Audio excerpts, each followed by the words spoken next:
Hello বন্ধুরা, আজকের রেসিপিতে আছে আর মাছ দিয়ে ফরাস বিচি আর আলু দিয়ে একটা রসা। তো কিভাবে রান্না করলাম সেটা আপনাদের সঙ্গে শেয়ার করছি।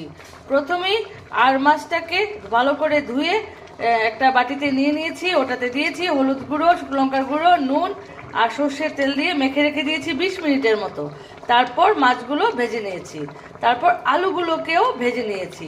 তারপর দিয়ে দিয়েছি কড়াইতে সর্ষের তেল, ফোড়নে দিয়েছি গোটা জিরে, তেজপাতা আর একটু হিং দিয়ে ফরাস বিচিগুলো দিয়ে দিয়েছি।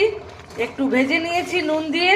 ভেজে নেওয়ার পর আলুগুলো অ্যাড করে দিয়েছি। তারপর রোজকার মতো মশলা যেমন হলুদ গুঁড়ো, জিরে গুঁড়ো, ধনে গুঁড়ো, শুকনো লঙ্কার গুঁড়ো, গোলমরিচের গুঁড়ো আর অল্প একটু মিট মশলা দিয়ে ভালো করে কষিয়ে ঝোল দিয়ে দিয়েছি।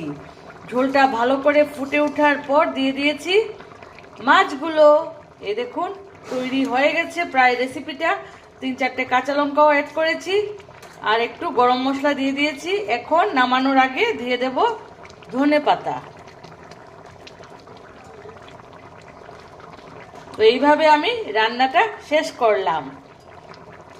দেখুন, দেখা হবে নেক্সট আরেকটা রেসিপি নিয়ে। কেমন? ভালো থাকবেন আপনারা সবাই।